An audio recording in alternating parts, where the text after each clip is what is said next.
Hello everybody and welcome back to episode 144 of the Everything Moto Racing podcast. I hope you are well. We are back again, back at it again, after Sasha Ring. Wrong. What? Sorry. It's not Sasha Ring, is it? It's Assen. Close. Great start. Assen ring. That sounds kind of weird, actually. Don't say That does sound weird. Yeah. But yes, I'm with Lauren and Cameron again. Hello. If you couldn't tell. Yeah. But We are here. And it's been yeah. a weekend. Mm-hmm. I've had more thrilling weekends, if I'm honest. It wouldn't take much. Bagnaia did destroy Yeah. everybody, to be fair. Not even that, just across all classes. Moto 3 was good. Yeah. But yeah, I don't know. Like, it was alright, but you're right. Like, Pecco absolutely just roasted everybody. You led every session bar the warm-up. Not good enough, to be honest, No, from Pecco. it's just not good enough, man. Like, why are you letting your standards slip? I know. Yeah. Bro, like, come on. He actually genuinely could have had a perfect weekend How if often he'd does led that the happen? warm-up, because I think he got fastest lap. He did. He got fastest lap as well. So he got every single thing he could have got, barring warm-up, leading warm-up. And it's the first time since 2018 he led FP1. I'm sure that'll keep him up at night. Honestly, yeah. Yeah. Yeah, Francesco Bagnaia. This is the Bagnaia that we are very fearful of. When he gets in this groove and he can win back to back to back like this, it's very difficult for anybody else to get near him. Even Jorge Martin, who has been pretty good all year long, now Pecco's on a 3-win streak already. He's closed that championship gap down to just 10 points from Jorge Martin having a massive lead earlier in the season. And yeah, Pecco's just on fire at the moment. And I can see in the next 2 races, potentially him taking the championship lead if it all goes according to his plan. Yeah, I mean, he's the first one in this new era of like sprint races and main races to do the double back to back. So Is that right? it's Wow. scoring 37 points in Twice. 2 weekends consecutively. Yeah. Wow. I think we've Really? had like Sunday race winners or maybe sprint race winners, but I don't think anyone's ever scored 37 points 2 race weekends in a row, as far as I'm aware. I'm Really? just checking it. If anyone was going to do it, it was going to be Pecco. to be Yeah, fair. Yeah. It makes the most Yeah, sense. it is right. Yeah. Yeah, I thought I'd heard that somewhere, so there you go. Whoever pointed that out to me, thanks, because I did not realise that. But, I mean, he has just been unstoppable, and I think Declan's right. When Pecco gets into that groove and there's no noise around him and he's able just to get out on track and put the solid laps in, he is very hard to beat. And with the way that other riders were taking Assen this weekend, there was a lot of dawdling, slow, like, they looked like Moto 3 riders for a lot of the weekend actually, but Pecco Honestly, yeah. was the only one Yeah. who continuously went out on his own.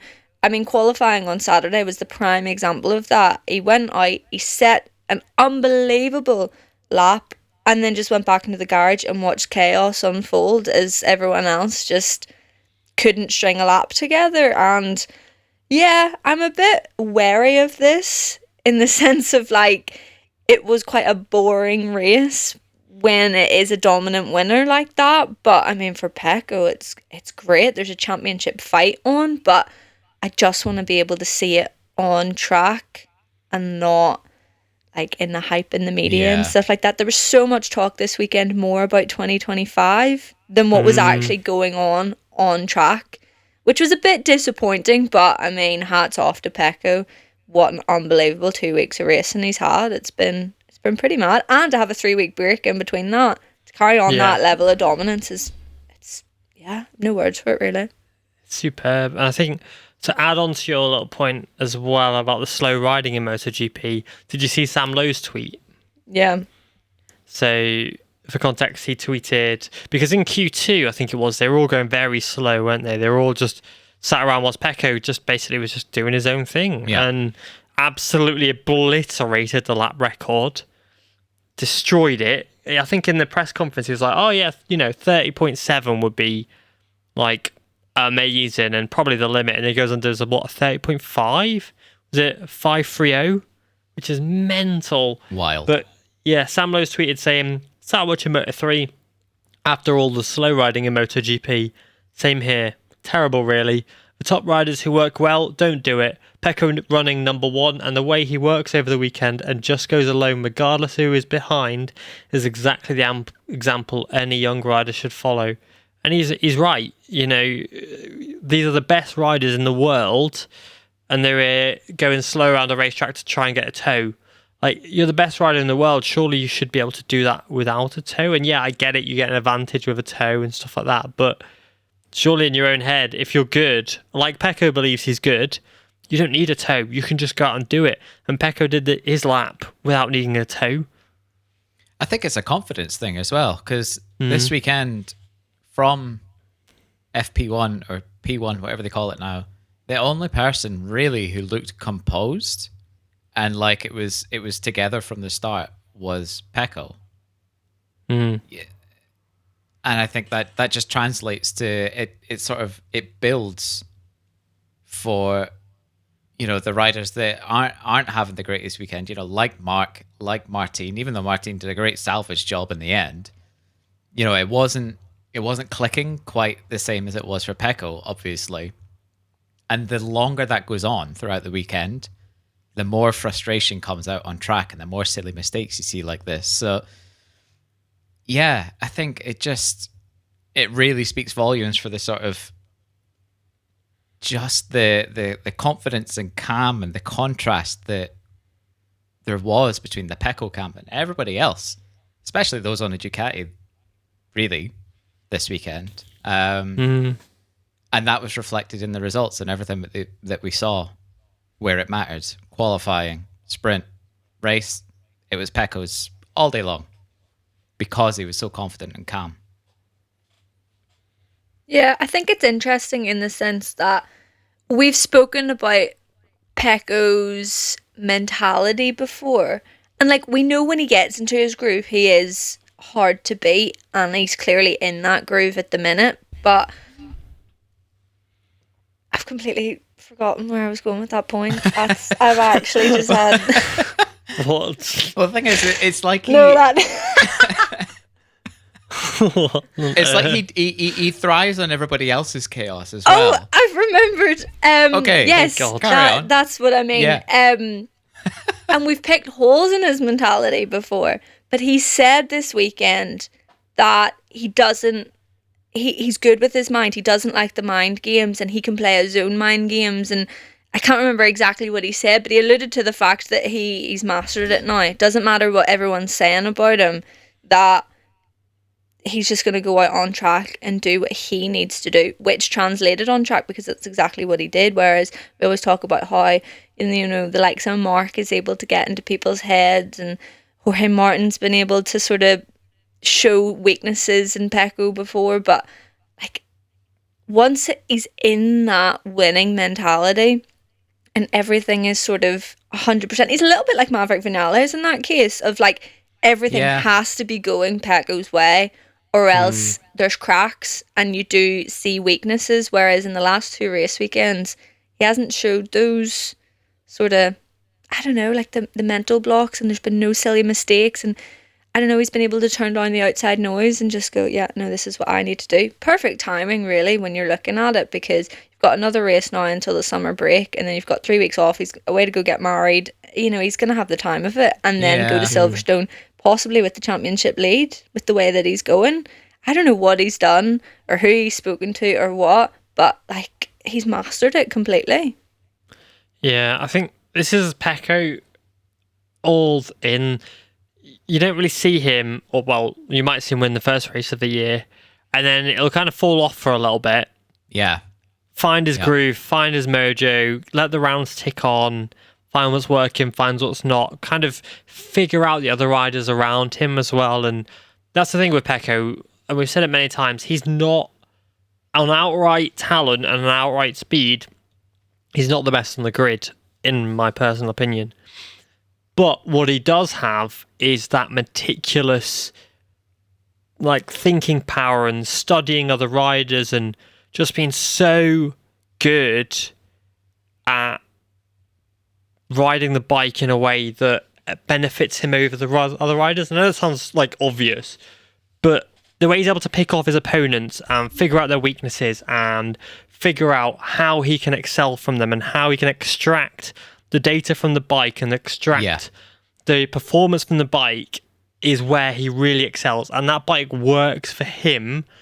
And obviously, he's a generational talent. Like, there's no doubt about that, you know. But then you compare him against, you know, your Pedro Acosta and your Martin, and you would say maybe Martin and Acosta have more outright talent, but then they lack in other areas. Whereas Pecco is just an absolute monster, I think, at the moment on that Ducati. He's pretty much unbeatable, and that's because, again, he has, like when Jorge Lorenzo was in MotoGP, Lorenzo was just able to just tick off the laps and put a gap in to a rider and then just lead the race comfortably. And every time with Pecco, you see somebody closing in on Pecco or taking tenths out of him. Pecco has another second maybe in hand, and he knows that, and he'll give them just enough to make them think there's a chance before they either make a mistake or Pecco goes, right, you've now burned a lot of fuel, you've also used a lot of your tyre now, thinking you got a chance, and I've still got half a second in the tank here, so now I'm going to put another 3 tenths a lap in on you, and you've just burned your tyres off, and I'm definitely going to win the race now. And that is where, and the strategy side of things is where Pecco is just an absolute level ahead of anybody, I think. Yeah, I would fully agree with that. I think you've maybe articulated your point a bit better than what I was trying to do. But in saying that, I also think that there needs to be a nod towards Jorge Martin and a step that he's made this weekend. And yeah, you go, well, Pecco beat him in the sprint and in the main race. What are you talking about? But I think he has grown in maturity and is thinking about the long game. Like, he's never had a podium at Assen before, so he was like, wow, you know, I'm so chuffed to get on the podium here. He was really positive. That's not something you usually see from Jorge Martin when he gets beaten. He is one of those riders that is very much of, I just didn't have enough, you know, I wasn't, you know, and blames other things and whatever. But he was so gracious in getting beaten by Pecco this weekend and accepted the fact that second place was as good as he was going to get. And points wise, that's excellent for him, because if he had made a silly mistake, that's Pecco in the lead of the championship and he's away with it. You know, he would have taken massive points out of him. But no, he stayed behind. He didn't push too hard. He didn't crash, make any silly mistakes in the races. And he goes into Sachsenring now, where he beat Pecco last year. Yeah, sort of, on the upper hand. He's got something now that he can go, okay, yeah, sat back last weekend, but now I know I'm better at the Sachsenring than Pecco. I'm going to go in now and make my move here. Don't worry about last weekend, which I'm really impressed with, actually, considering everything that's been going on surrounding his contract news and stuff like that. Like, he's not going to be like getting the same support from Ducati that he was getting before, and we might not see it, you know, on TV from the things that we see, but throughout the year it's going to be pretty clear that the support that Ducati have been giving Jorge Martin is slowly but surely going to be retracted as the season goes on. So it's interesting, and I'm really excited for this weekend now because of that. Yeah, I think Martin even said that it was weird over the weekend because he was obviously giving Ducati and Gigi information, and they were asking, you know, how's the bike feeling here? How's the bike feeling there? And he was giving everything he could, giving them all that information to help improve the bike, knowing that he might not get it back. He might not get this information back. He might not get the parts. He might get any of that. But because he's Ducati rider and it's in his contract to do so, still his job. He needs to continue doing his job. And yeah, that must be a strange thing. And obviously Marc Marquez will probably start to see more updates on his bike as the year goes on. And that'll be also interesting, I think, to see how that dynamic plays out. Bezzecchi will obviously not really have much support, and Nea won't get much support from Ducati now. No, I think it was pretty clear over the weekend. You know, Enea Bastianini seemed to wake up about 10 laps into the race on Sunday and He go, always does, doesn't he? That's his thing. God, yeah. I'm actually in the middle of a race here. I need to pull my finger out, and then puts in a stunning performance. Like, Yeah. where did that come from? But then you look at Marc Marquez and you're sort of wondering, was there a bit more pressure on him this weekend to perform? Because he made some mad mistakes in the sprint. Well, already on Saturday in qualifying, he made silly mistakes, had a massive big crash, another big crash in the sprint, and then tyre pressures, I'll let that one slide. That was ridiculous considering he got a 16-second penalty running, what, 0.1? 0.01. Oh, 0.01 yeah. under. For one lap. Oh my goodness. So that one, I mean, what can you do about that? But I thought he was really scrambling this weekend, and I'm going, Yeah. ooh, that's It was scrappy. strange, Yeah. considering you're the one who's got the seat for next year, the seat that everyone wants. Why are you the one now looking like tetchy and not Marc Marquez at all? I think Yeah, the his bike head just seemed to didn't be work gone. for him this weekend. Yeah. There was something, because he is always playing catch up every race weekend. He's playing catch up, and they couldn't dial it in. And there's a lot of data missing from Saturday that they didn't get because he crashed out on the second lap. So Yeah. yeah, it's just one of those for him, unfortunately, where it just didn't work, and it's bound to happen. I mean, consider it's crazy because what did he actually finish? Fourth. Mark finished Yeah. fourth. Across the before line, getting- fourth. Yeah. Yeah. Yeah. Which, if you'd said to Mark, joining, going on this completely new bike, if you said before the midpoint of the season, you'll be coming home in fourth, it'd have been like, sick, okay, great, considering where he Take was it, on the Honda. And if we're saying he's come home fourth and had an off weekend, it's still impressive. It's, Especially because he was trying to, it was giving Digi the place back, wasn't he, at times, to try and Yeah. manage that tire from pressure and all that. That He was didn't really wanna push. crazy. that was Yeah. wild. That to was the watch. wildest part of the race, is watching Marc Marquez visibly slow down, point in front of him and go, where you go, did you? Can you Go. Yeah. Can you go?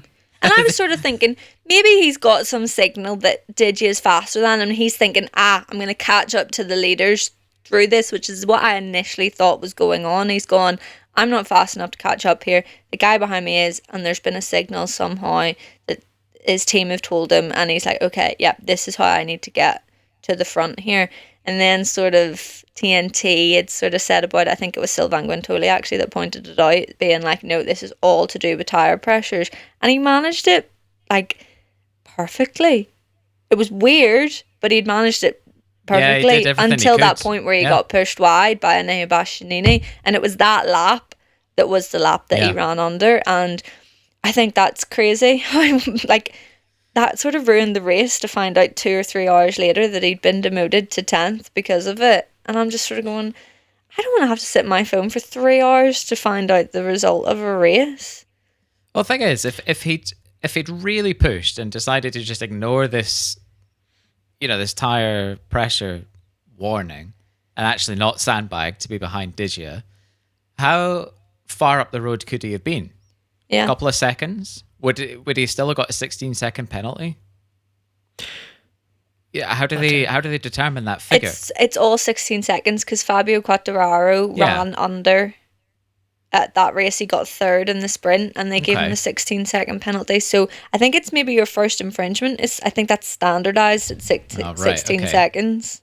So let's say he actually finished maybe 3, 4, 5 seconds quicker than he did. I can't remember the sort of gaps we were talking between fourth and the podium Yeah. label. But if he had finished just quicker and decided to ignore it, would he have finished 10th after penalty? Potentially. It's- Well, Well, he wouldn't have been as far back. There was something silly like 6 seconds between second and third. There was like six seconds and then a in- further second ahead to Pecco. so it was Bagnaia to Martin was 3.6 and Yeah. Bagnaia to Bastianini was 7. There you go. So that's, Okay. But he was leading the race. That's 10 seconds already. and the rule is riders were set to be disqualified going into 2024 when they were found to have breached a rule, but it was softened ahead of the season to 8 seconds for a sprint infraction and 16 for a Grand Prix, no matter what. So And Marquez knew, because he came into the pits and sat down, and you could was see livid. he was like, he knew there was an issue. And so, he got a 16 penalty. Maybe you could have done a Valentino Rossi Phillip Island and just absolutely sent it. Yeah. And gone it that way, but I don't know, because then there's an incentive to maybe send it for every rider and see where you get, how far up the road you get, kind of thing. I mean, I don't think I still don't reckon if he had a podium, it was third at best. And that would have been like a late scrap with Bagnaia probably.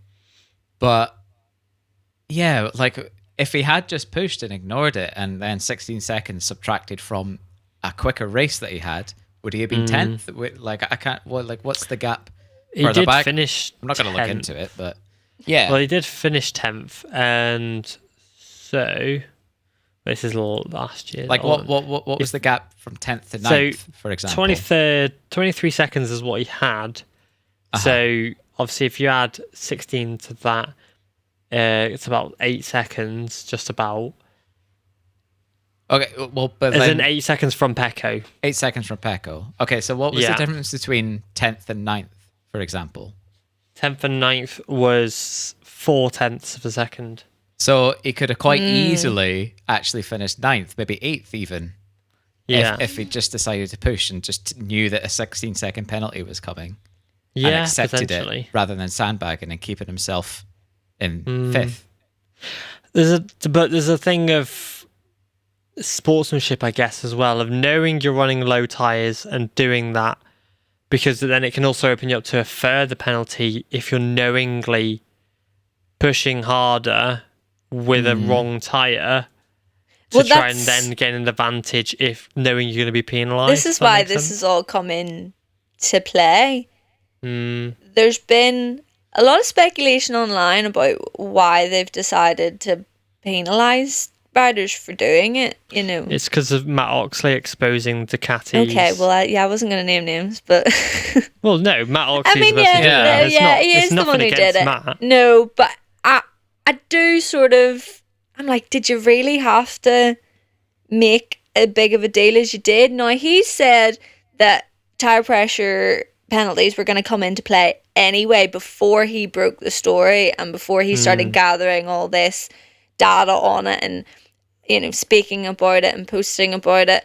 But I'm not too sure about that, because I'd never even thought of tyre pressures before he brought it up, and I'm not gonna lie, I'm not a fan of it. It's ruined now 2 different races for 2 different riders so far in 2024. I'm really glad they did decide to soften the penalties, because if that had been disqualification, unjust. That's not racing. Seriously, is that what we have to define racing as? Oh, you were running 0.01 under for 1 lap. Okay, you're DQ'd. What? I actually wouldn't watch the sport if it got to that stage. That's not racing. Yeah, I get that completely. Yeah, I mean, credit to Matt, because he genuinely exposed a major problem within the sport. But I think it's backfiring a little bit because of it. But in the same way, in the interest of fairness, I think it's also... That's the thing. It's in the interest of fairness, it's fair for everybody to run tyres that are within a certain limit, because then you don't see riders getting an unfair advantage. But then on the other hand, because of how tyre pressures work and how much they can fluctuate under dirty air, clean air, hot tyre, cold tyre and stuff like that, monitoring it so precisely causes issues like this, where races are destroyed because of 0.01. Is it bar? I think they're doing it under. The bar, okay. I'm not sure if it's bar or PSI. Is it a margin of error? Like plus or minus? Well, that's what I think. They should do like a 10%, I think, or a 5% margin. But then again, people will take the mick and will use that to their advantage, and then that's where there's like, it is hard. I get it. It's hard to kind of manage, but in the same way, it's also like it's ruining racing a little bit, I think. Well, I mean, Frankie Carcetti, Mark's crew chief, said, he was like, obviously we're not trying to run the tyre pressure, but Yeah. they didn't expect Mark to end up where he was, which is in that clear air. He hadn't had a great weekend. He hadn't qualified that well in the grand scheme of things. They expected him to be in a group of some sort, looking at whatever data or whatever times or however they figured it out. They'd set his tyre pressure thinking that he wasn't going to perform as well as he did, considering how Saturday went.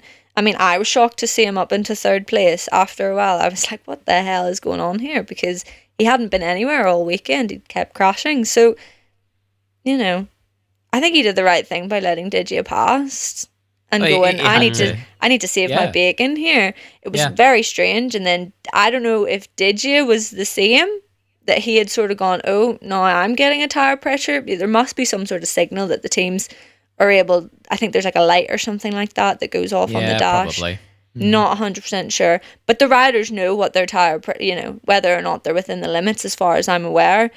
So later on in the race when Digi had sort of, I don't know, sat up too and was like, no, away go on through. And then Vignales went through. And like that was strange. But I wonder if the same thing was happening to Digi and he was like, no, I need to sort of pull back a little bit and get behind a rider. Because my tyre pressures are coming into play. It's, I don't know, it's a bit random, but I think it's the most exciting part anyway. Well, yeah, it was. It was a talking point. I think like it's been exposed that there was some like foul play going on with the tyre pressures in previous years. And it's good that there's now some kind of regulation for it. But it clearly needs refinement or something. If it's, if non-malicious marginal infractions like this are costing huge points for riders, because like the difference between 10th and 4th is not inconsequential when 7 you're points, possibly fighting for a title. He's still third, right? But not by a huge amount anymore. And he is losing touch with Martin and Pecco now. Because of this, it wouldn't have helped anyway. I think Mark will be hopeful for his chances at Sachsenring, but it just puts more pressure on him having to do well there. Yeah, I mean, now he's going to have to bet on a mistake from either Martin or Pecco at this stage now to get him sort of back into the game. I mean, he's pretty solidly in third. Him and Ane, I'd say, are going to battle it out for the next few rounds, but he's going to have to hope that Sachsenring really goes his way and that a few mistakes sort of fall upon his competitors. As has happened to him. He's got a good chance at the double, so picking up 37 points, you would say, but that still wouldn't really, I wouldn't put him ahead if the others had 0. So he needs the likes of Enea to get involved. Digia maybe after the weekend that he's just had. Maverick Vignales was very fast this weekend. He needs those riders who are sort of similar points to him, or similar to who he was racing against in Assen, to save his bacon a bit in the Sachsenring, which is a massive ask because in these last couple of rounds, Jorge and Pecco haven't really made mistakes. Not really, no. So it's difficult. He would be sort of wishing on a miracle. I could totally see him doing the double. It would be amazing scenes. I'd love to see it, but the others will be second and third, so he doesn't claw back too much. It's nothing in the grand scheme of things. Yeah. It'll be an interesting one, Sachsenring, I think, because of his record, 11 wins around there. He's now on a Ducati. He can turn left better on the Ducati than he didn't win at on Coda. the Ducati than everybody else. Yeah, well, he didn't win at Coda, but he did crash at a P1. Yeah, so I think that's more fuel to the fire. More motivation. True. Yeah. True. Yeah. He's still chasing that first win, but everybody else wants a piece of that pie as well. So, nobody has technically beaten Marquez at the Sachsenring yet because he's either been injured, withdrawn after crashing 5 times. Yeah. He's never, he's never lined up. No one's ever. No, they did. He came like 6th or something like that. I'm really sure. Let's Was that have a look. Coda? Maybe I'm. That was Kota, I believe. He went like, Because in- back to last or something like that, Yeah, and then he that finished was like Kota. 5th. Ah, okay, I'm getting mixed Yeah. up. Well, then Yeah, I yeah, don't think 'cause- anyone who's won around Coda that's not Marc Marquez has competed against Marc Marquez at Coda. Yeah, because, well, that's it. Because, well, Fabio won in 2022. Marquez was out at that point. Yeah. And then last year, he crashed 5 times, didn't he? And didn't take part in the actual race. Yeah. So no one's actually beaten him around there properly. So that'd be an interesting one. But yeah, he knows that track very well. And I think if there's anywhere he can get that first win, it will be there. But it's going to be Same. very interesting. Spoiler on To the see. predictions for Yeah. this week. Mhm. Yeah. But yeah, to not talk about Marquez the whole time, there's been some very, very impressive rides over the weekend. Fabio Yep. Di Gia has been exceptional the last few races, may I add. He has not... Well, he has had, 4th place, 5th in the sprint. The worst result he's had this year has been 10th place. I stick by it. I think Didier should have got the seat for Aprilia based on this year's performances. As soon as I He's realised destroying that, bears. as soon as I realised Danae wasn't getting it, and when he signed for Tech 3, I was fully like, yep, get Didier on that Aprilia. He fully deserves it. Like, I agree. what? He has been so good this year, and I think it's gone completely under the radar. But that consistency has been unmatched. Like, week in, week out, he's not making mistakes, and he's getting faster. He's getting closer and closer and that's closer exactly to the front, which is the big thing. Barring the standard top 4 that you'd expect to be in the top 4, Martin Bagnaia, Martina Bastianini, Digia is the next best Ducati in the championship in 8th place with 92 points. Bezzecchi, his teammate, has 45. So He's less than half. He's second GP23, right? Yeah. Yes. Yeah. So that's something. Behind Marc Marquez. Yeah, exactly. You know. And he's ahead of Aleix, Alex Marquez, Bezzecchi, in the championship. He's doing so well, and it's kind of a shame, really, because he's linked to Pramac Yamaha. Which is news.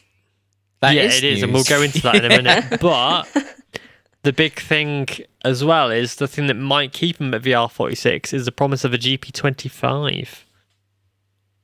Yes, I was thinking be about good. this because There's 2 up to grabs. No problem. with True. Yamaha snapping up Pramac, how will Ducati give out their other GP25s? I don't see them putting all their energy into one of their satellite teams. So It'd One be each. one Grassini, I think, yeah. a Grassini and a VR46. You get one and you And- get one, and I'd say it'll be Alex Marquez on one, Yeah. considering Yeah. he's official for 25 and 26 as of today. And then, it depends on who is in VR46. If Digia stays, I'd say it would be Digia. Yeah, because potentially Frankie, but I don't think so. Digi's performing out a lot better, so give Frankie a 24. Yeah. Give Digi a 25. And then over at Cassini, Alex Marquez a 25 as well, and Fermin Aldeguer a 24. Yeah. That Done. works. Sorted. And That's it. then Pramac, You're welcome, Gigi. We've got it all Yeah. sorted. sorted. But Paolo Campagnotti, Yeah. the Pramac guy, owner, shall we say, is looking for experience over youth. He actually made a dig on TNT. I don't know if you heard it. Oh, where he I heard basically it. said that Ducati aren't favouring youth anymore, and he wanted to go to a manufacturer that did. And so they're maybe looking to help the Yamaha project at Miguel Oliveira and Jack Miller, which would make sense because Miller, he's very experienced in MotoGP. He's been there over a decade now, won on 2 different manufacturers, podiums on 3. Well, he clearly knows He's how got- to turn around a bike. You saw Yeah. it. Exactly. The KTM And exactly. suddenly. He's worked Yeah. with Pramac before. It's the big link, obviously. Yeah. Which works really well. Oliveira, again, very experienced, 2 manufacturers under his belt already, multiple MotoGP wins, so that would be good. Allows Joe Roberts to step into Trackhouse. quite easily. I think Raul should stay with the RNF's Trackhouse squad. I think Raul Fernandez, genuinely another rider we talk about going under the radar a little bit. Raul Fernandez, 8th place in Assen, a very strong result again by him. Absolutely. Again, exceedingly more impressed by him. I think he is now past last year's points tally. Let's just triple check. Oh. No, he's not yet. He had scored 51 last year, and he's currently on 40. That's not bad. So give it 2 more races and he'll be past it for sure. Yeah. So he's made a big step forwards. But yeah, I think Pramac with Miller and Oliveira, I'd be happy and content with that. Digia, I don't think should go to Pramac Yamaha because I just feel it's a step in the wrong direction. And it means Miller and Oliveira can be not teammates because they were never teammates, but they're both Red Bull as well, so they can retain that kind of sponsorship sat in the Pramac squad. And Digia, who is a monster rider, could go to factory Yamaha potentially, or could just stick in VR46 and be their number 1 rider and continue this trajectory, take some podiums, take some wins, and then go to Yamaha in a few years' time when his career isn't going to be on the up anymore. Yeah, agreed. I think he's still got gains to be had on a Ducati, I think, and better results to come. And it's mental to think that he very nearly, very, very nearly didn't have a seat this year. Yeah. Yeah. Scary. I think it sounds a bit contradictory that Campagnotti said Ducati aren't favouring youth anymore, but we're now going to Yamaha and we want very experienced riders. Yeah. Sounds a bit, you should have gone, that's a bit sus, but I totally understand help the project. What they're trying to go for. Yamaha are clearly doing something. I don't know what it is. We haven't seen it quite yet. We haven't had the opportunity to see it yet. They haven't tested, we haven't seen the new engines, that is, but they've tested them. Fabio says it's definitely a step in the right direction. Alex Rins was also happy with them. They've managed to keep Fabio, which is massive for the next 2 years, and now they've just got their satellite team back, I say, but it will be running full spec 2025 bikes. So it is essential. It's like KTM, it's sort of like a factory team, but not a factory team sort of thing. I don't know how you describe that, but yeah, it's going to be interesting. They're going to need experience for the first couple of years, but then obviously with the eyes towards 2027 and the new regulations, looking at the talent in Moto 2, it all sort of makes sense. And Yamaha clearly have something up their sleeve. Now we just need to see if they can make it work. They're working on it. They're throwing the money at it.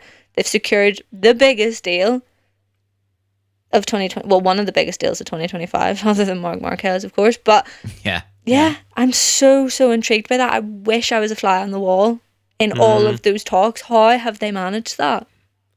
I think it came down to, and it increasingly has happened end of last year, and then we saw it as well at Mugello, was Ducati's attitude towards Pramac. They're the sister team, they're the B team.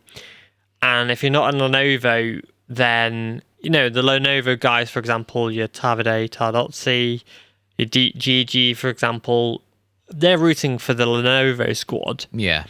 And they didn't want Martin to win the championship last year at Pramac because it was you're beating our team, you're beating the number 1 team. Despite being on a Ducati and being on the bike that they have built, they're not beating their team. And there's a lot of favouritism there. And then at Mugello, when they were celebrating like mental because Bastianini was overtook Jorge Martin at the last corner, I believe that was their final straw, and they were like, right, clearly you don't hold us into the same regard that you hold the factory team. Clearly there's a bit of a divide here. We're not on the same level here. We want to go somewhere where there is, equilibrium across both teams, and we're all in the same thing together. You look at KTM, and we spoke about it last weekend with KTM and Byra saying about the fact that it doesn't matter what team you're in, you are the number one rider if you're number one highest in the standings of the 4 riders. And if it is the case that it's both the Tech 3 riders, then they are the number one riders in KTM.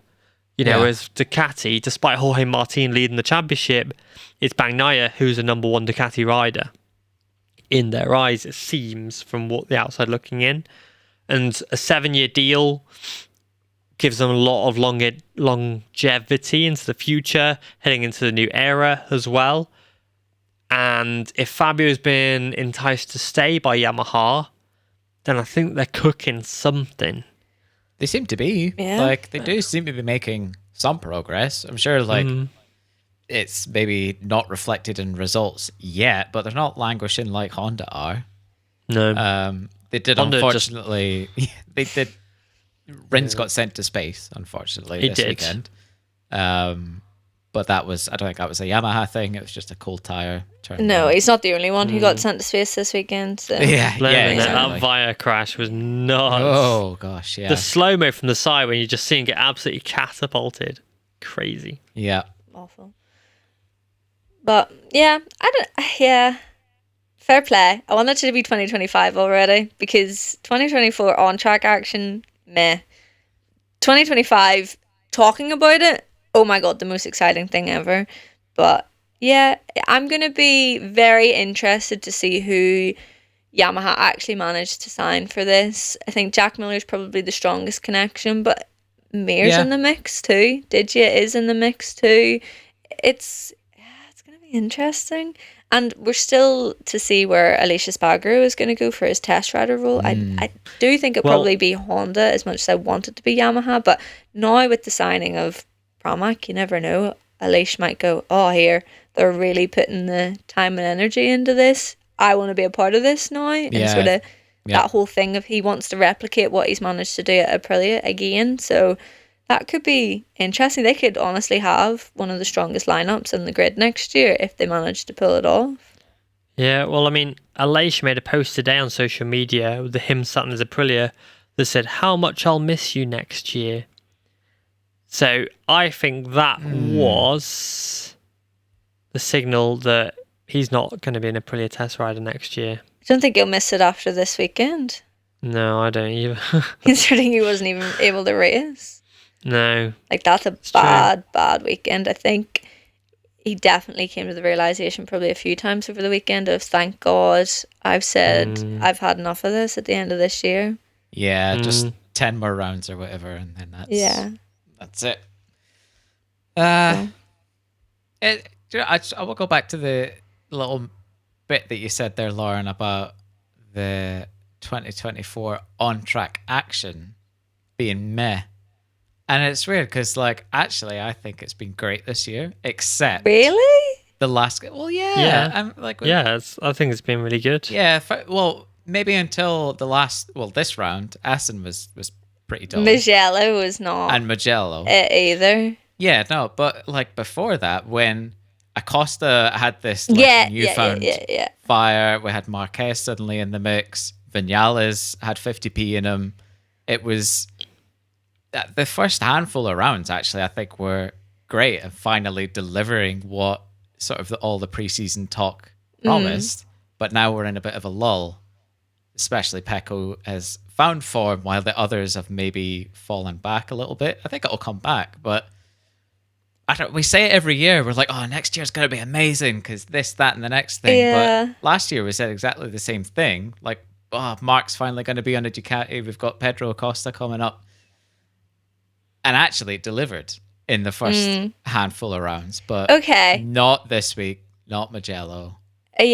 I'll agree with you and I'll change my statement. The last however many rounds, the off-track action and the signings and everything that's been going on over that spring break, they're calling it, has been more exciting than what has gone on track. I think the month of June just turned into complete 2025 frenzy. Yeah, I do agree that we have had a handful of great races. It's hard to remember because it's been that long and there was so much downtime in June where you could sit and talk about every little thing and pick apart every little signing that had been made, and there was a bit of silly season going on for a while too, that you sort of forget that there has been good races. But when you get into, like you said, a lull period or a period of dominance, like we're seeing from Pecco, you sort of go, oh, no, I want next season to happen now. That sounds more exciting than what's happening now. Can we go do that instead? So I think that's, maybe what is happening. I think the Saxon Ring will throw up a fun result in all three classes, potentially. So maybe that'll get the hype back up around the racing before the summer break, and we go through 3 more weeks of, oh God, I can't wait for it to be 2025. That would be good. Yeah. Yeah, I think, like, don't get me wrong, I'm excited for 2025, but I think everyone seems to be forgetting about 2024 a little bit. But you know why? Like, we're still halfway through the It's because the on-track battles at the lead haven't happened in the last few rounds. Pecco's doing what Pecco's doing. Exactly, when he gets into this sort of form. Just this rhythm, yeah. And we've seen it in the past. Like, Jorge Lorenzo, I think, is a great example. I think him and Pecco are very similar. Like, they just need to get to the front, and then boom, that's that. Doesn't really matter what goes on behind you. Like, at the race in Assen, we didn't even see Pecco cross the finishing line to take the win. We watched the TV coverage. Yeah, we watched 3rd, 4th, 5th, 6th, and I'm like, whoa, like anything could have happened in the last corner. He could have crashed, whatever. But no, we didn't say that. We seen what was going on, which it was more exciting, obviously, with Maverick Vinales going wide, touching the green. Like, that was by far much more exciting. I did prefer to watch that, but when you're not even watching the winner cross the line, like, there's something not quite right there. But what's he to do? Slow down? Yeah, do a stoppie over the line like Toprak. Yeah, actually, stuff like that would be good. Add a bit of pizzazz to it. That's all I'm asking, Pecco. Toprak for like, GP. Yeah. It's like when Lorenzo used to win races by 5-6 seconds. You know, it did make it boring, but that's up to the other riders to try and be faster than him, isn't it? It is. Yeah. I mean, because I literally said, I think on the first lap, I was like, "All right, cheers, bye Pecco. Like, it's been nice knowing you." Yeah, that's it. It's a race for second. Yeah. Yeah. I mean, I've definitely said earlier in this season how great the racing is. The more I sit and actually think about it, I've definitely said that about, oh, great, 2024 has been amazing. But it is very easy to forget very quickly when dominance starts to show, and it doesn't matter who it is being dominant. It could be Pecco. It could be Jorge Martin. It could be Pedro, for all that matters. But when a rider is getting to that stage dominance, that you're watching battles that are 6, 7, 8 seconds behind, it's just, it is meh. I think that's completely the right way to describe it. It is. And it's interesting because this is actually how MotoGP used to be. Yeah. So often. And yet people always, remember the good old days. But actually, you had the top 4 split by several seconds, and you had Rossi or Marquez or Lorenzo just clearing off, like Assen this weekend, and we're calling it a boring race. Yeah. So I think something has to be said for how tight the racing has got. We've said it in previous weeks. Like, you don't really get back markers or anything anymore. It doesn't happen. But yeah, it is interesting how we're insatiable, right? We want it to be if a MotoGP race could be like a Moto3 race every week, maybe we'll be happy. But I doubt it. People will always be mad. Yeah, I mean, we would find something to complain about if it was like a Moto3 race every week. I mean, we already complain about Moto3 every week anyway, because we're like, oh, that moves that, say, David Munoz did, which is pretty. You just picked that name at random, oh, did you? just out of a hat. Just randomly picked the name. Say David Munoz. You end up complaining about something else. So yeah, you're right. Yeah. If it was like Moto3 every week, and we'd be like, oh, God, the riders are so dangerous. They need to stop that. Someone needs to be hitting the front, blah, blah, blah. Like, yeah, you can't ever make MotoGP fans happy. That's just the bottom cynical line. Bunch of people. Yeah, it doesn't matter how exciting the racing was. We'd still find something to complain about. Yeah. That's why we do a podcast. Exactly. So we can complain on a weekly basis and not have to pay for therapy. Exactly. Hell yeah. So I wanted to go through the predictions because we've got to do Assen and Sachsenring. But we'll just quickly cover Moto 2 and Moto 3 as well. Indeed. Ayagura is on fire at the moment, it's safe to say. It's looking good. Yeah. He's looking sensational. He is looking like the Ayagura we know and love. And that Bosco Scuro is performing incredibly well. The top 5 of the championship is Bosco's, barring Joe Roberts and the Calex in third, who obviously had to miss the weekend racing this weekend because he broke his collarbone, I think it was, after that gnarly crash. Yeah. And it doesn't surprise me that finally it's been confirmed that the Mark VDS squad will be running Bosco Scuro next year. I can offer a little bit more information on top that Philip Salach will remain with VDS next year. Lovely. Arbolino, though, might not. Well, I can't say I'm surprised. I could see him going to Rebel KTM, to be honest. Oh, They seem to be the kind of B team, just picking up the stragglers now, don't they? True. He's got he's already an athlete at the end of the day, Rebel athlete. oh, I was like, well, yeah, he is an athlete, like. But I don't know. That Bosco Scuro seat, Vaike to Baldiger, could be quite tempting for a few riders. Tony Arbolino needs to go to MotoGP is what I'm Where? pensing. Yamaha would have been perfect if they'd got this deal sorted and didn't need experienced riders to be on it. Yeah. Or Grassini to be honest. But they need to get the project back up to the front before they can try and get youth on there, I think. Youth. Yeah, but yeah, Agura's been sensational. Sergio Garcia still leads the championship at the moment. Got unlucky at the end of the race, I think, when his tyres went. Yeah. Aldeguer obviously bottled the win due to... cooked it. Yeah, Not in a good way. No, due to the long lap penalty he had to serve for the infringement of touching the green. At least he didn't I believe. bin it after the long lap penalty this time. Yeah, thank God. Yeah, things could have been worse. Yeah, it could always have been worse. So I think he'll be happy with the second place finish, to be honest. Sasaki's having an absolute nightmare. Mario Aggi knocked him off. Oh, was it? This time. I Yeah. didn't see. Oh, dear. Aggi punted him onto the gravel. I think you were going to say punched him. I was like, wow, why did we not Yeah. hear about this? I would not want to get punched by Aggi. Yeah, I He's was an gonna absolute say. unit. Yeah. Yeah, so very good in Moto 2. I think it's the usual 3. I think Tony Arbolino had a good race in 6th. That's the best result he's seen all year. Jake Dixon was 4th, best of the rest as well, which I'm quite happy about.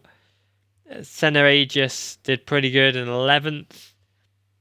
And Barry Baltus and Zonta van den Goorberg's liveries were sensational.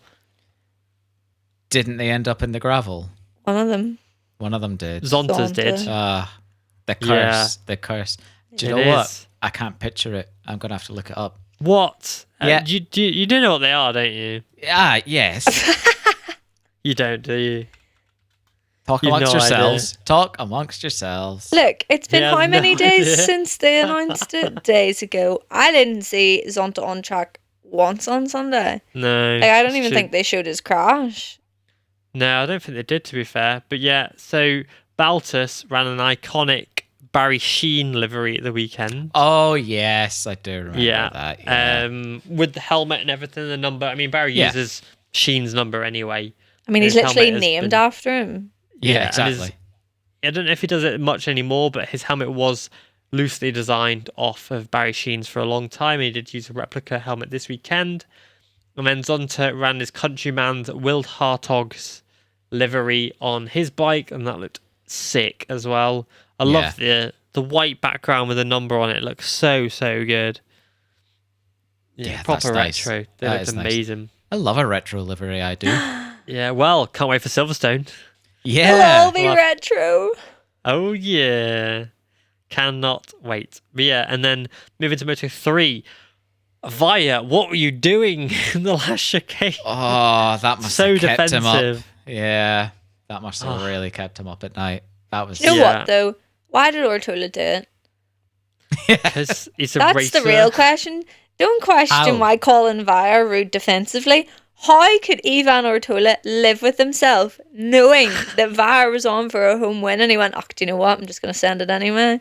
Yeah. That's the He's real a motorcycle question. racer. The thing is, he might not have actually done anything like too risky, typical Lash Chicane-esque.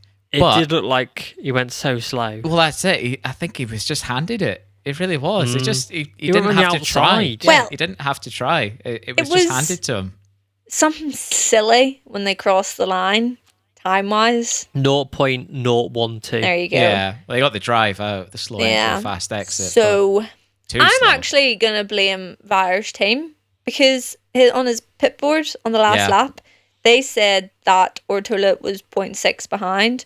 Ortola was right on him. So I don't know if that would have had anything to play with it, whether he thought he maybe had just a little something or a little bit extra space. I mean, Vire would have been able to tell that Ortola was behind him towards the end of the lap anyway. I mean, he was so close, but maybe that sort of made him ride a little bit. He's sort of going, oh, like I've got a little bit of time to play with here. Not much, but a little bit. And Then he if he just thought he rode had more a- defensive.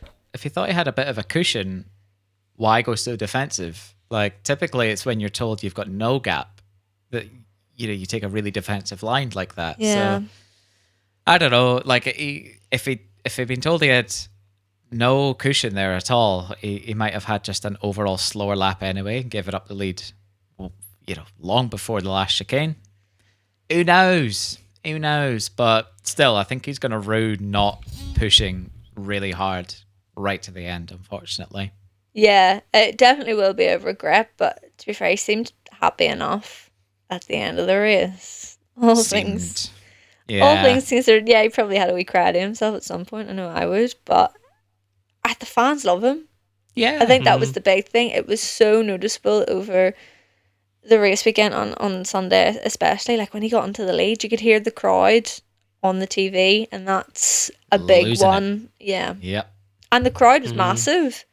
192 over the weekend. 195,000. And there you go. Yeah. And it was the first time since 1995 that we've seen a crowd that big. Yeah. And it's nice to see that in the post-Rossi era, we're breaking records.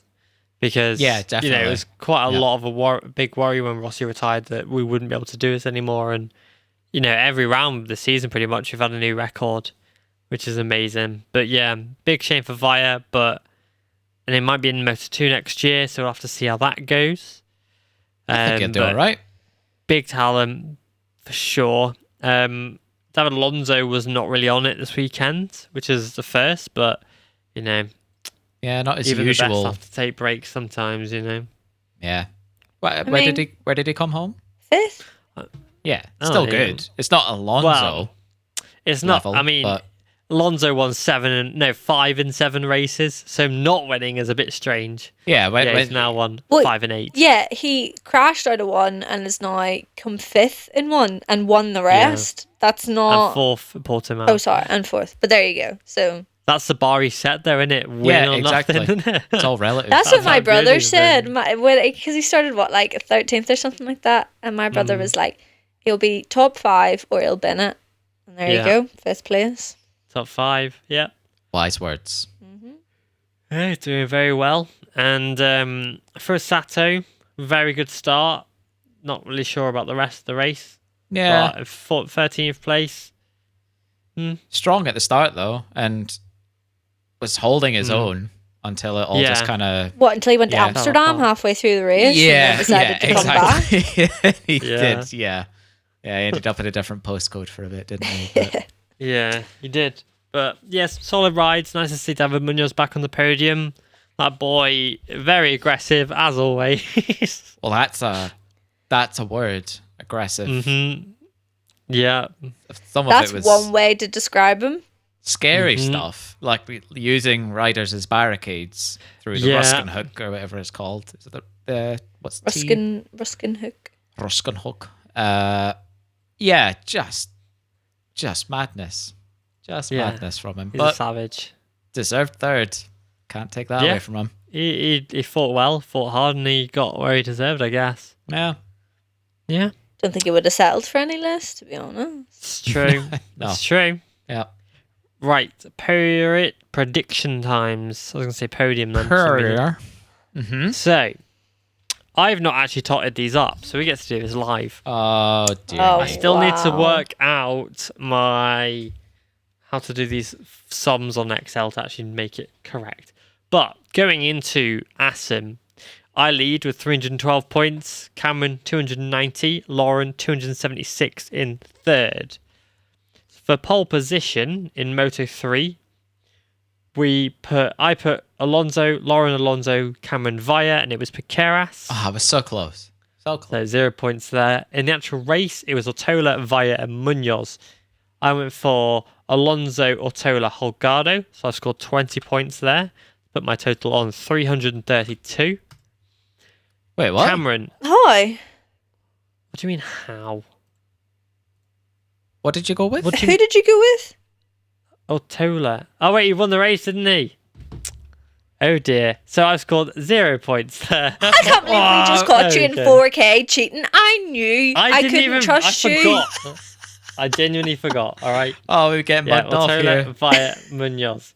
So in Cameron went for Via, Alonso, Munoz. So you get Munoz third with 16 points. And nearly that last chicane I robbed me of 25 points there as Yeah. well. Mm.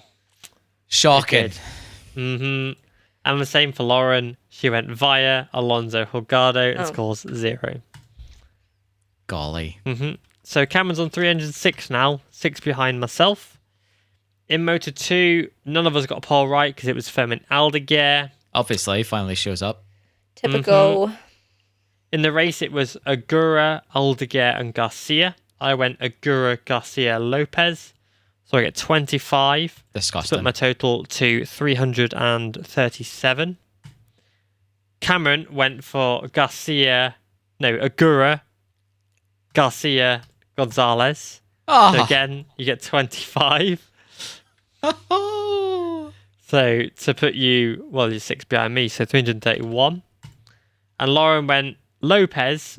We've got to say as well, me and Lauren have Lopez because we had Roberts and we all agreed we could swap them out for somebody not on the front row. So Lauren had Lopez, Canet, and Dixon, so still 0 points for Lauren. Oh, I was so close with Dixon. You were, to be fair, you were 1 place off. Closer than I was with Manu, to be fair. In the main race, in the main MotoGP race, Bagnaia was on pole. None of us got that right. None of us got the sprint race winner as Bagnaia as well. So 0 points. That's In the mental. race- Looking back, Yeah. like, what? Why did none of us say it? Anyway, In the main race, it was Bagnaia, Martin, Bastianini. I went Marquez, Martin, Bastianini for a nice, what's that, 45 points? wait, So, what? No, stop giving yourself extra points. How's that 45? oh, yeah, sorry. I'm trying to do maths. Read this out at the same time, okay? It's hard. Right, 20 plus 16 is 36. Yeah. Plus 337 is 373. There we go. Casual 9 points off. Yeah, deal with it. So, in Cameron, went for Bastianini, Bagnaia, Marquez. So you get 0 points. Awful. And Lauren also scored 0 with the Costa, Marquez, and Martin. Awful. Bagnaia has a tattoo of Assen.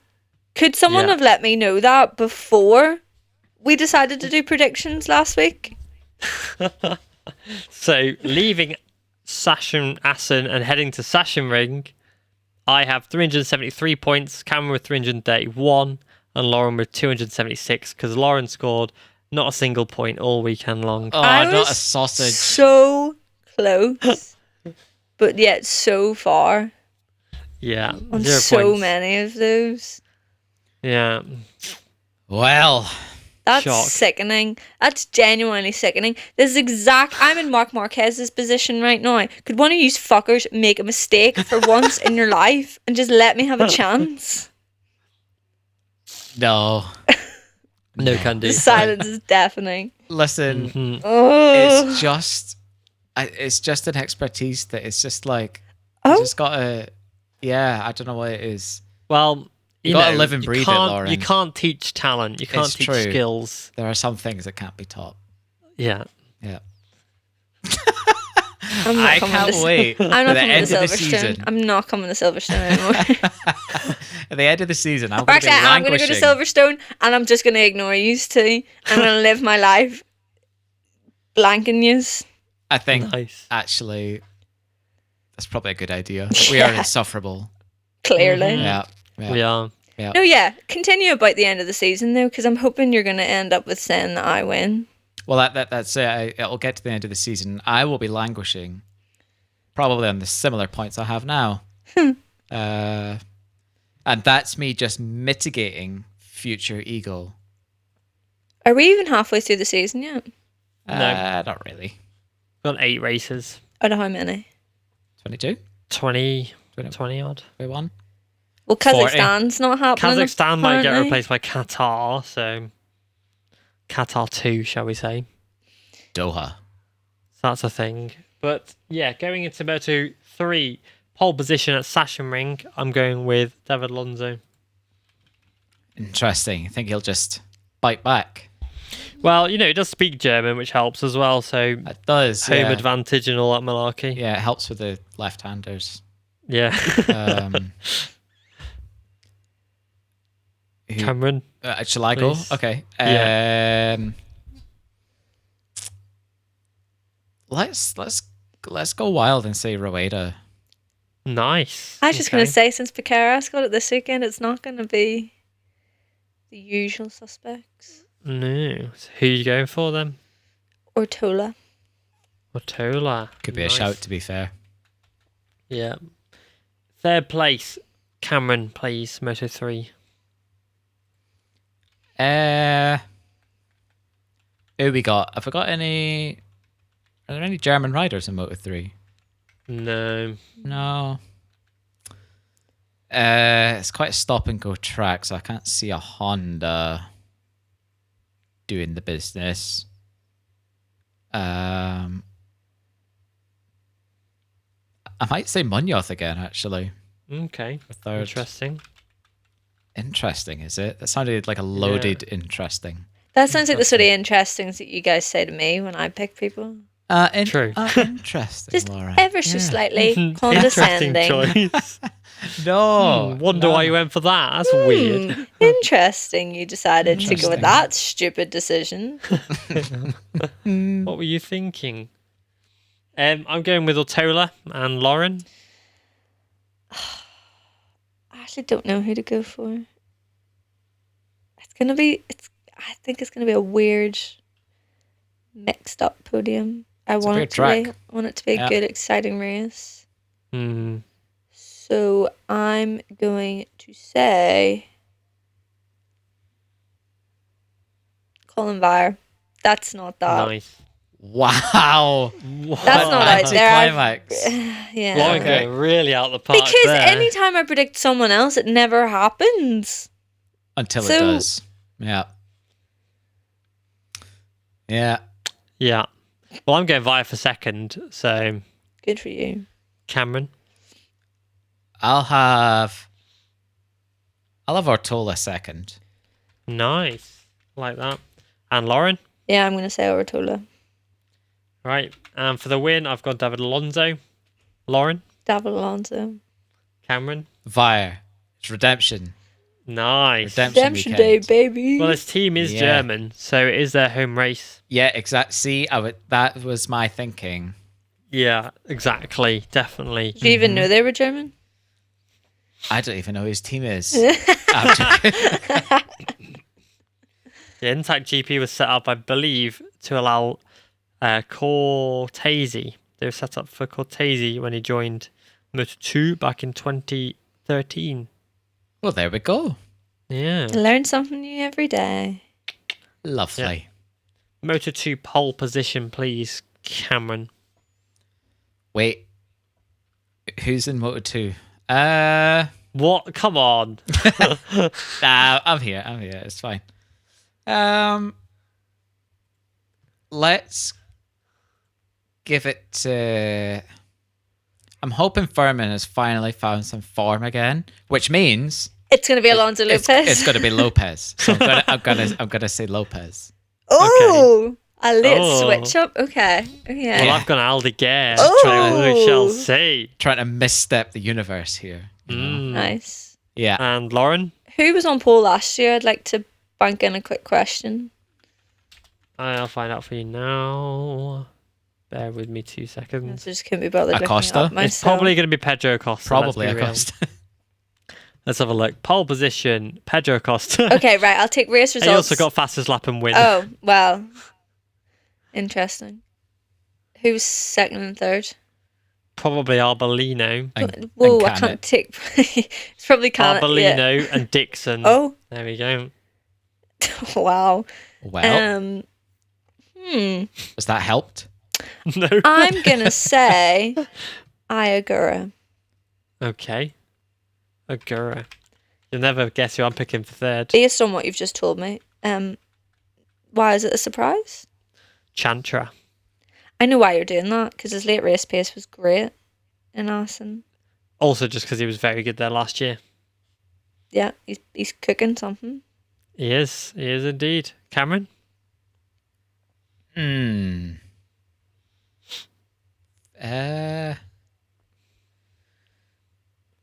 Furman, please. Nice.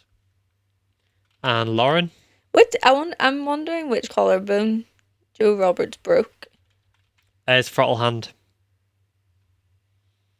Right? Right in it. I had to Yeah. think about that for a second. Right, so that's good. No, yeah, definitely right. Not left, right. Yeah, right. I'm Right. saying right. That's Right. good. Right, full Correct. stop. That's good. Right. Yeah. Like, thanks for telling not me that left, right. information. Right then. Right. Oh dear. All right. No, No, not left. settle down. Yeah, so that's going to go well on a left-handed circuit, right?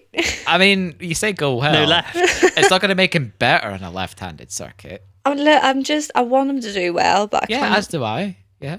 I just don't know. Do not know. I'm gonna say,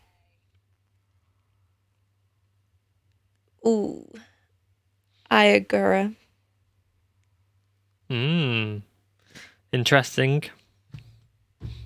Why? Don't know. See that interesting? Did it sound quite similar to the one that you got earlier, Cameron? Yeah, it was.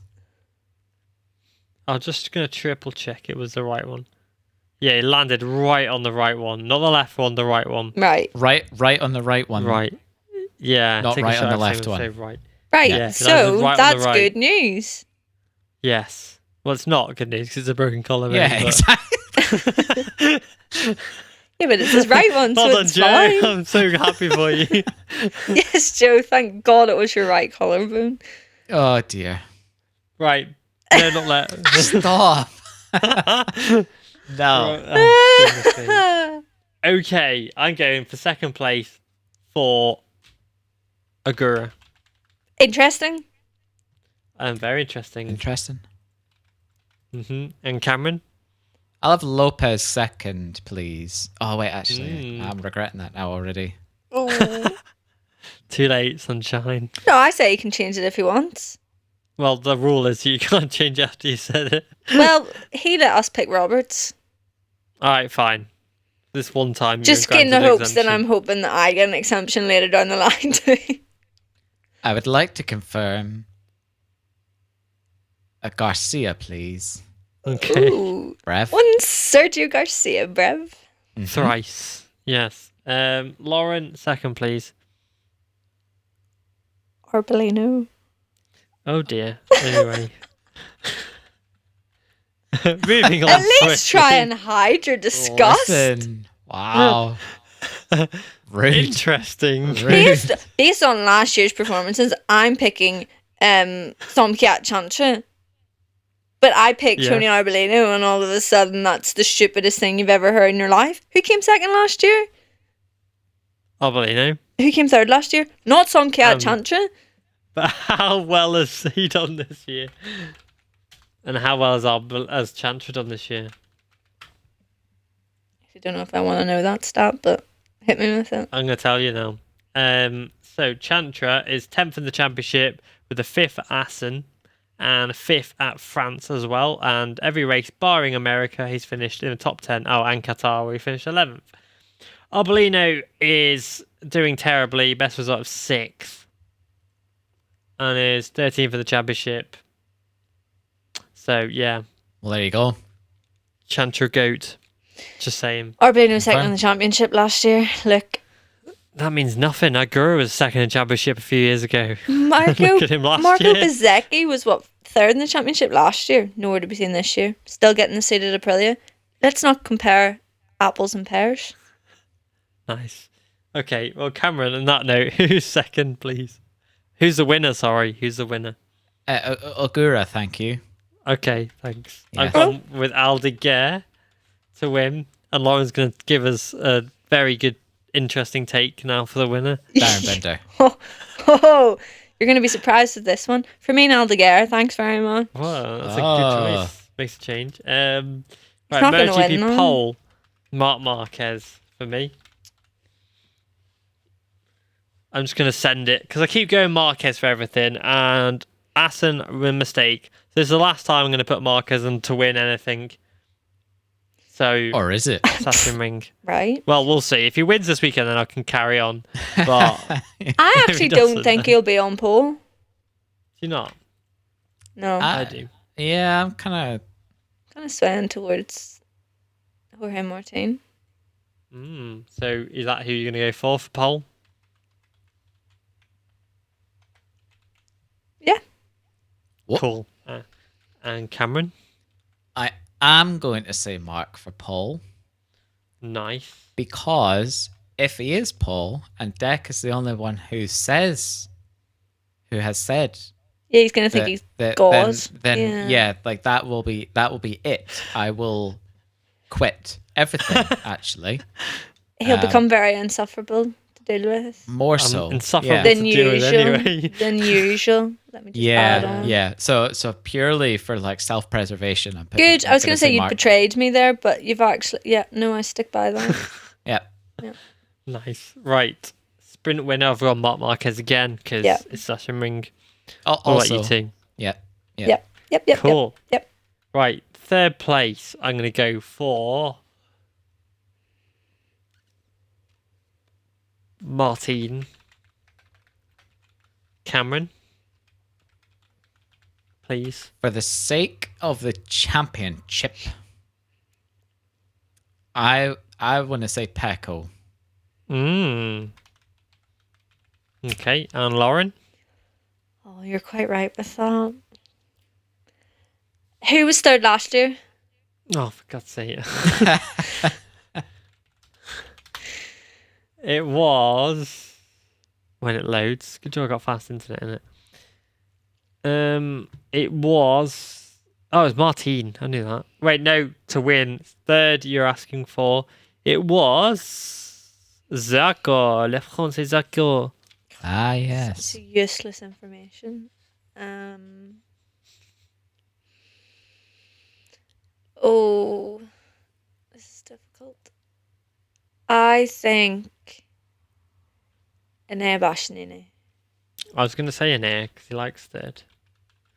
Much like Jay Dixon. Second place, I have gone Bagnaia. And Cameron, second, please. Martin. And Lauren. Martin. And it doesn't take an astronaut or a genius to work out that we're all going Marc Marquez to win. Yeah.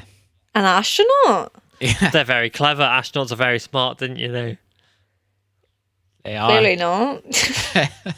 What do you mean they're not? Astronauts are very clever. Doesn't take an astronaut. That's definitely not it. No, but you know, you can is just remix it sometimes. Oh, it's a wee yeah. deck spin on things, is it? Exactly, just remix it, bruh. You know what I'm saying? Wow. Oh, dearie me. Oh dear. Okay, well, There we go.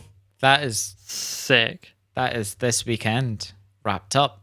Ready for next. Oh yeah. can't wait to be Oh humbled. yeah. Before we end and Lauren cuts the recording off 20 minutes early.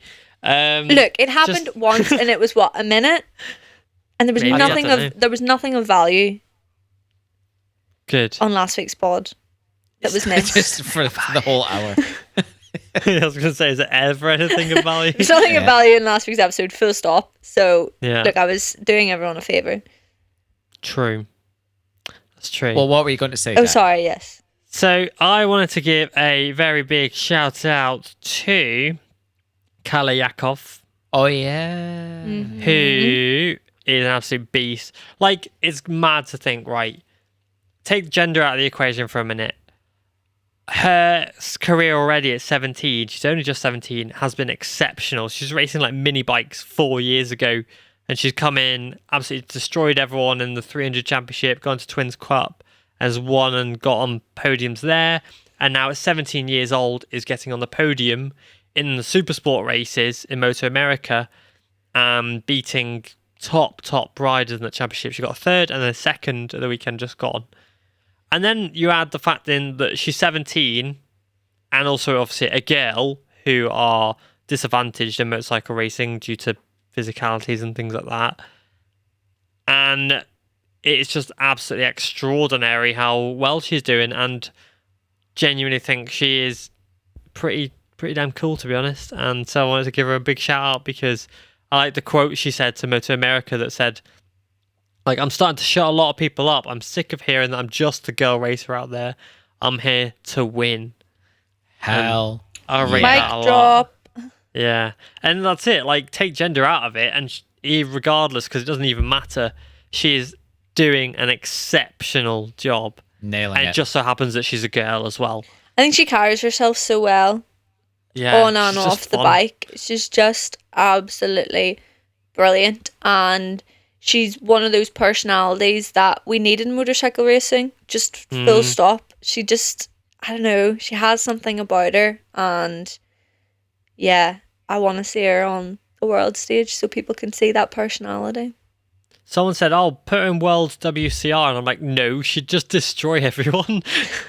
I was like, she'd slap everyone around. Look, So, like that it'd be a waste. championship does need big names, and It maybe she will decide It's the to wrong go move, that I route. think, for her But career. But the thing is that she's a fantastic talent, and wherever she ends up, seeing her on a motorbike on your TV screens can only be a good thing. absolutely, I think the way she's going at the moment, she doesn't need to be in the WCR to show her skills, if that makes sense. Because Yeah, she's doing it. I mean, I want that. regardless. Yeah, I want Yeah. that championship to open people's eyes to the talent, and hopefully get the talent into other series on seats. That's what we want. Hopefully that will be the outcome, but we've got to make it work, and we've got to support it, and that's the main thing. And we've got to support the female riders wherever they decide to race, and yeah, we just need to see bums on seats. Yeah, I'd love to see Yakov do potential World Supersport wildcard, because I remember she did the R3 Cup the other year in Portimao as a wild card, never even raced outside of America, and she gets on the podium at Portimao. It's like she's never ridden that bike before, she's never ridden against these riders before, and she's never ridden in Europe before at a Grand Prix circuit of Portimao's nature, and she's on the podium. And you're like, you are special. Again, doesn't even matter about gender. You're just special, full stop. And yeah, I love it. It's great. Yeah. So I want to give her a massive shout out because she's epic. That she is. And we've nearly had the podcast so many times, but none of our schedules ever line up to have it happen. No, we really Classic. should. Yeah, honestly, yeah. But yeah, I think that's where we're going to end it. Unless you've Yep. got anything more to say. No, I'm You just know me. excited. Me too. Saxon Ring, BSB's on this weekend. Yeah, yes, of course. Oh, nice. World Superbikes next weekend. I'm actually going to that. That'll be good. Donington, Yeah. Sick. nice. So it's an exciting few weeks of racing before the summer break. Oh yeah, can't wait. Love it. But yeah, thank you for listening once again, and we're back next time. Goodbye. Bye.